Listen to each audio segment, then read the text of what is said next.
You're watching QTV News coming to you live from our studios along Kairaba Avenue, and I am Ansumana Iso Nyasi. Coming up this evening, President Adama Barrow on Friday met the President of the Islamic Development Bank, Dr. Banda Hajja, and the Secretary General of the OIC, Hussein Brahim Taha, in Mecca, Saudi Arabia. As the Gambia joins the rest of the world to commemorate International Day Against Drug Abuse and Illicit Drug Trafficking, the Minister for Interior, Yankuba Sonko, calls for collective action in the fight against drugs. As part of his annual nationwide tour to visit military installations, the Chief of Defense Staff, Lieutenant General Yakuba A. Drame, is also meeting regional governors and community leaders. And in sports, two Gambian international stars on Friday had a joint training session with players of the Q City Football Academy at the Q City Football Ground in Bijilo. Well, stay tuned as we bring you more on these and other stories.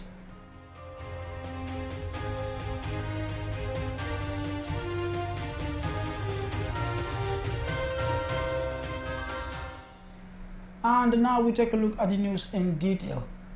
President Adama Barrow on Friday met the President of the Islamic Development Bank, Dr. Banda Hajja, and the Secretary General of the OIC, Hussein Brahim Taha, in Mecca, Saudi Arabia. The courtesy call is part of the President's week-long official engagements in the Kingdom of Saudi Arabia. Alusisa reports.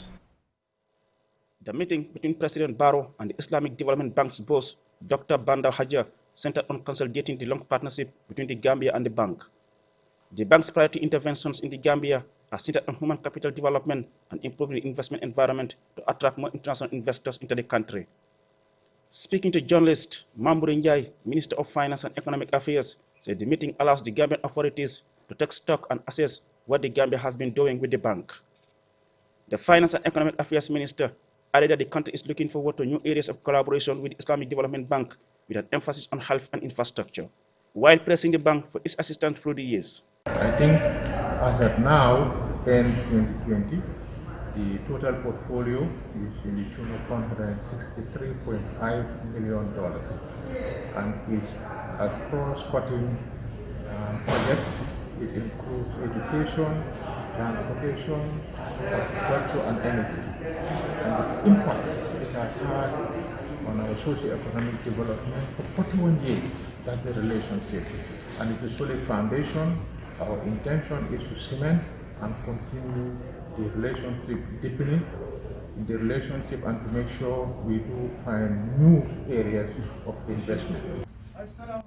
In a similar engagement, President Barrow also granted audience to the Secretary General of the OIC, Hussein Brahim Taha, where both talk about the importance of promoting peace in the Islamic Ummah, but most importantly, having a successful OIC summit in the Gambia around May next year. Secretary General Taha said the President has promised him that the needed infrastructure for the summit will be readily available. Reporting for QTV News, I am Aliou Cisse. Now, as the Gambia joins the rest of the world to commemorate World Drug Day, the Minister for Interior, Yankuba Sonko, calls for collective action in the fight against the use and trafficking of illicit drugs. More in this report. Observed on the 26th of June each year, International Day Against Drug Abuse and Illicit Drug Trafficking, or World Drug Day, was set aside by the UN General Assembly to help amplify the campaign against drug abuse and illicit drug trafficking. The theme for this year, Share Facts on Drugs, Save Lives, aims at combating misinformation and promotes sharing facts on drugs, from health risk and solutions to tackle the world drug problem to evidence-based prevention, treatment and care. On this year's commemoration, the Minister of Interior, Yankuba Sonko, highlights the need to raise awareness on the dangers of using or trading in drugs, and went on to call for concerted effort to help eradicate or minimize drug use or trafficking on the continent and the Gambia in particular. We should all ensure that we contribute in equipping the citizens with the right information that can help them make sound and informed decisions. The Interior Minister also encourages young people to embrace healthy lifestyles and share facts on drugs, as many have fallen victim to drugs due to misinformation. We have observed that young people, particularly girls, are increasingly engaged in the abuse of controlled drugs. Most of them are influenced by lifestyle they saw in the internet. The best way to reverse this trend is to counter the impression given to these young people and guide them through career guidance and counseling schemes. The government, he adds, through the Drug Law Enforcement Agency, attaches premium consideration to awareness creation on drugs. In addition, the Interior Minister says there seems to be a lot of misinformation and stereotype perpetuated by some individuals and groups against the country on drug-related matters. This, he says, is intended to sway public attention from government's remarkable effort and continuous commitment to fighting against drugs. In a statement, the United Nations Office on Drug and Crime called on everyone to do their part by taking a firm stance against misinformation and unreliable sources, while committing to sharing only the real science-backed data on drugs and save lives. Answane Sonyasi for QTV News. As part of his annual nationwide tour to visit military installations, the Chief of Defense Staff, Lieutenant General Yakuba A. Drame, has met with regional governors and community leaders to share ideas and interact. Baukarsi tells us more. The tour focuses on meeting troops and inspecting camps, as well as interacting and socializing with the civilian, among them the regional governors and the community leaders across the country. The governor of Upper River Region, Samba Bah, welcomed the GAF delegation, telling the boss that his men and women in his region are showcasing exemplary qualities and discipline. Nevertheless, they join others we encountered in crying out for the lack of basic necessities. In the region, we are very stable. And stable in the sense that we have our sister institution, first institution, that are working harmoniously day in, day out. And the BM3 is no exception. They are part and parcel of it. And as we speak right now in Upper River Region, there is a patrol team that is going out every day, and that is a routine. In as much as we have known that this place has been upgraded now to BM3, and then the number of men and women in the camp also have increased, then definitely I'm also appealing if we can improve their accommodation. The Deputy Governor of CRR was also met briefly in Makati and had fruitful discussions with the CDS and his delegation. The next governor visited was Honorable Rohi John of Lower River Region, who praised the men and women posted in her region. They're doing additionally different. I work for the day I close. They are there 27 to make sure that the entire Gambia is at sleep. We are all resting. So in as much as we are demanding more than the capacity, but if we complement their efforts, it will be easier for all of us to do. For the Deputy Permanent Secretary at the Ministry of Defense, Deloba, the tour will allow his ministry to see for themselves the living and working conditions of the men and women in uniform across the country. It has been an opportune moment for us to really go down to the field and interact with all these categories and all these stakeholders with a view to have a clear understanding of our defense needs and aspirations. CDS Drame shared thoughts on the way the country's politics is heading, while urging the governor as a representative of the president in LRR to take the issue of tribalism seriously, as it is a threat to the country's security. If you monitor events on social platforms, you'll be further gripped with anxiety and concerns. People hurling insults, given the fact that perhaps they belong to a specific tribe against another tribe. This is alien in the Gambian context. We've lived harmoniously as a country. We've allowed intermarriages amongst ourselves. But it's changing gradually. In my humble opinion, if nothing is done, it's a recipe for a disaster. The governor, Rohi John, also added her voice to addressing the tribal issues raised by the CDS. No matter how well we can build our roads, no matter how well we can build markets, no matter how well we can boost our economy, our reserves, it is zero when there is no peace. Madam Rohi John ended her speech by inviting the CDS to a dialogue she intends to organize for her region in August, and would like the army boss to address her people on tribalism and its dangers. Babu Karsi, QTV News. And from that report by Babu Karsi, we will take a short commercial break, but we will be right back. The best product in town is back. QCell's MiFi router. Get the best MiFi in the country for just $2,800 and connect up to 15 users with 4G internet speeds and a long-lasting battery life. So rush now to any of our customer care locations and get the best for less while stocks last. For more info, call our customer care on 111. QCell, Senior Boss, the Gambia's quality network. We innovate, others follow.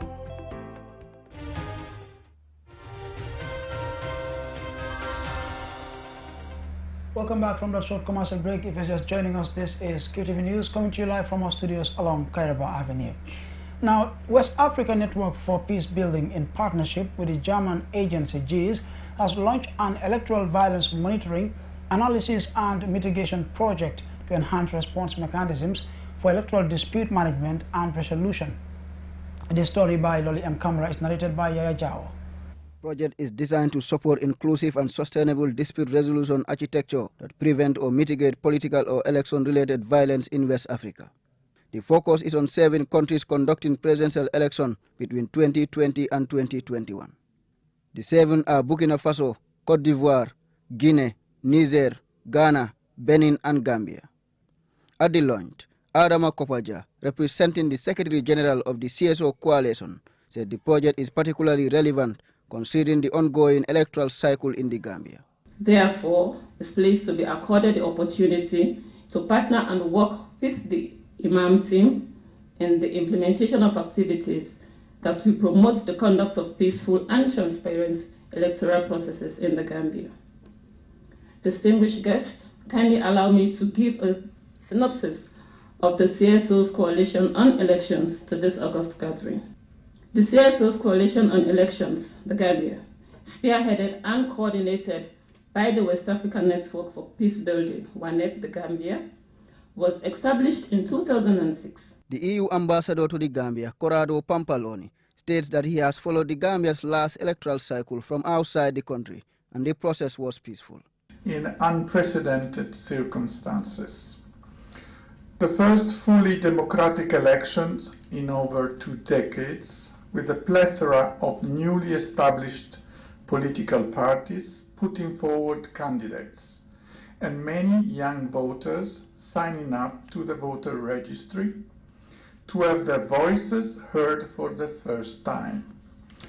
Furthermore, the delivery of the TRRC report in July 2021 will inevitably coincide with an election campaign in full swing. The chairman of the Independent Electoral Commission, Ali Momar Njai, spoke about the importance of the project.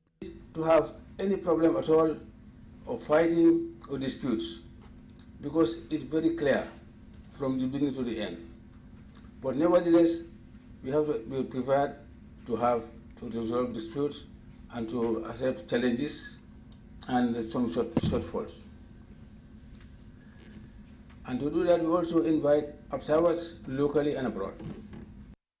Delivering the keynote address on behalf of the Interior Minister, Fanta Bojan Samatemane, the Deputy Permanent Secretary at the Ministry of Interior, highlighted the great importance government attaches to the project. As a complex and challenging national responsibility, which necessitates the Ministry of Interior to undertake proactive measures towards the management of electoral processes in advance. In the previous decades and even recently, the West Africa region has been impacted by election violence, which has implications for peaceful political transitions and democratic stability. Therefore, there is a need to enhance a multi-stakeholder response that integrates states and civil society collaboration for effective election dispute management in the region. Reporting for QTV News, I am Yahya Jao. Now, proper revenue collection is a necessity for the development of every successful nation.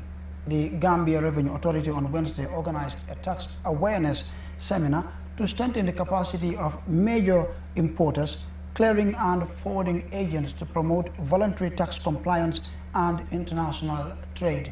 Abibatu Sisi reports. The seminar is in keeping with GRA's Strategic Plan 2020 to 2024 to engage stakeholders on revenue laws, processes and procedures for tax payment and international trade in line with best practices. The Gambia being a tax-based economy, this seminar is therefore important for the Gambia Revenue Authority to engage stakeholders on taxation and tax compliance. The Commissioner General of GRA, Yankuba Dabo, highlights the importance of the event, saying it is part of their aim to enhance the relationship between GRA and its stakeholders by providing them with relevant knowledge on tax compliance and international trade.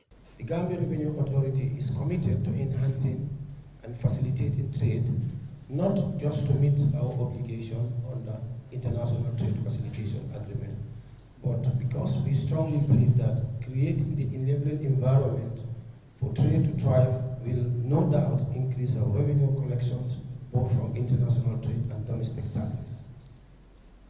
It is in recognition of these facts that we deem it necessary to organize this seminar to bring under one roof the importers, the agents, the revenue collectors, for the cross-fertilizations of the ideas with the overall objective of enhancing international trade.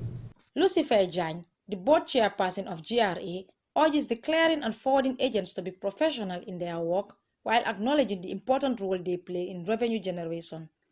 She added that the Gambia depends largely on international trade. More than 67% of the revenues collected are coming from importation and international trade and import-export activities. So it is very important that your role is properly recognized and acknowledged, and therefore the need to collaborate more closely with you. Momodou Ba, the PRO of Clearing and Forwarding Agents Association, explains the importance of this seminar. Trying to offer or re-offer the customs procedures on the clearing processes of goods and services that are rendered in the Gambia by the Association of Clearing and Forwarding Agencies. Right. So the impact to it is like we will be very much offer to know our do's and don'ts in the processes to avoid delay of the deliberations of goods and services to their owners. The Gambia Revenue Authority is responsible for collecting all taxes and customs duties for national development. This seminar is supported by the UNDP and the Ministry of Finance and Economic Affairs. For QTV News, I am Abibatu Sisi. The Kanifing Municipal Disaster Coordination Office has trained the senior management of the KMC on the updated Municipal Disaster Contingency Plan. The training comes just as the rainy season begins, which is sometimes accompanied by environmental disasters. Jennifer Sonko tells us more.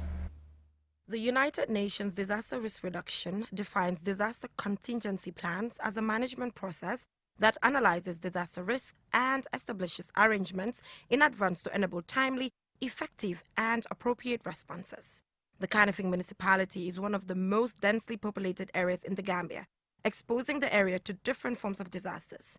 The updated municipal contingency plan will guide the municipality till 2023 towards becoming more resilient. The Deputy CEO of the KMC, Kajali Jane, elaborates on the need for such planning. It's important that for all contingency measures to be taken to not only to mitigate but also to see how best disaster occurrence can be reduced. KMC is densely populated. All the human activities are taking place here, so it's very, very much prone to disaster. Contingency planning is an important part of overall preparedness. Contingency plans need to be regularly updated, exercised, and should be realistic. Nganjeng, Kanifing Municipality Disaster Coordinator, explains. This gathering is very, very important when it comes to the council's contribution in mitigating disasters in the municipality, because you will see that they are the tax collectors, and normally if disaster strikes, the number one institution that people normally rush to is the Kanifing Municipal Council. So that is why when the recent or the outdated Municipal Disaster Contingency Plan, when it was outdated, we got funding, that's the NDMA agency, got funding through the International Organization for Migration to re-update the plan again. Councils can play a pivotal role in complementing the efforts of disaster management agencies in ensuring more resilient cities and communities. Reporting for QTV News, I am Jennifer Sonko. And from that report by Jennifer Sonko, we will now take a look at sports in a moment.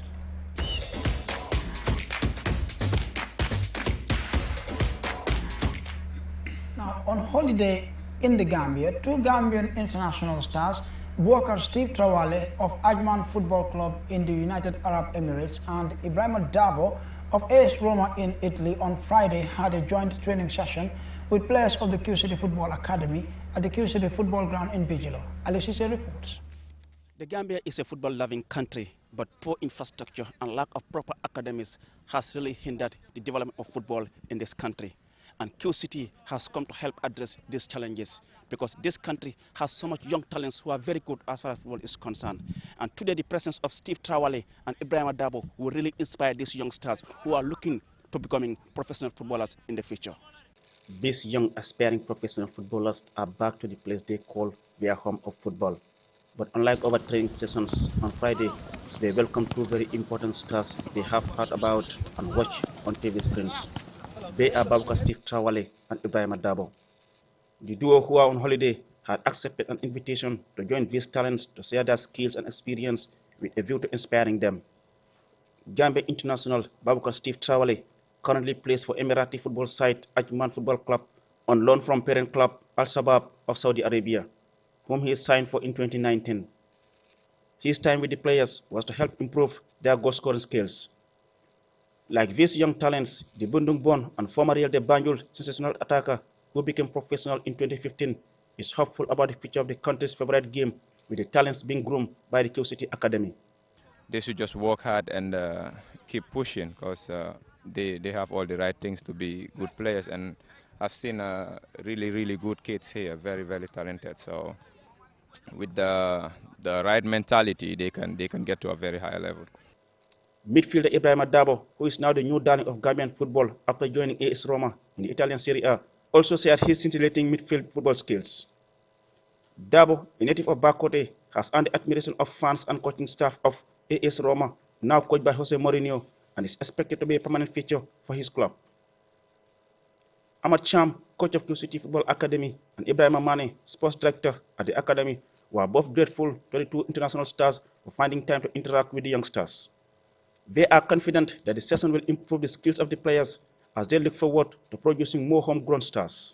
We realize that we have problems of scoring goals. The team plays very good, but we find it very difficult to score goals. And the last time we lost our game by a lone goal and we created more than 10 chances, but we are not in a position to score. And that is one reason why we brought Steve Traoré here today to train with the team so that he can help the team finishing, because we know that he's a great goal scorer. For Dabo, I was observing him talking about telling the kids, not the people, white people are not, or Western people are not good than us in the game. They have certain things that we also have to adopt in our game, whereby our movement does not necessarily mean that we are looking for the ball, but we are trying to sway away other opponents so that the incoming players will be free. For the young footballers such as Lamin Balajo, an attacker, and Abdi Jallo, a midfield player, it was a dream come true to share the same training session with Steve and Ibrahima Dabo. It's a pleasure to train with him, and that will motivate us for us to have the determination like to be a professional footballer in the future. Yeah. Today we are very happy to have Ibrahima Dabo with us. It is, I can say it is a dream come true playing with him. Mam Samba Jaune, who plays for domestic league side Real de Banjul, calls for more facilities like Q City to develop football. Reporting for QTV News, I am Aliou Cissé. And from that report by Aliou Cissé, I'm afraid we will call it a day. But before we take a leave of you, here's a recap from main headlines. President Adama Barrow on Friday met the president of the Islamic Development Bank, Dr. Banda Hajja, in Makkah, Saudi Arabia. As the Gambia joins the rest of the world to commemorate International Day Against Drug Abuse and Illicit Drug Trafficking, the Minister for Interior, Yankuba Sonko, calls for collective action in the fight against drugs.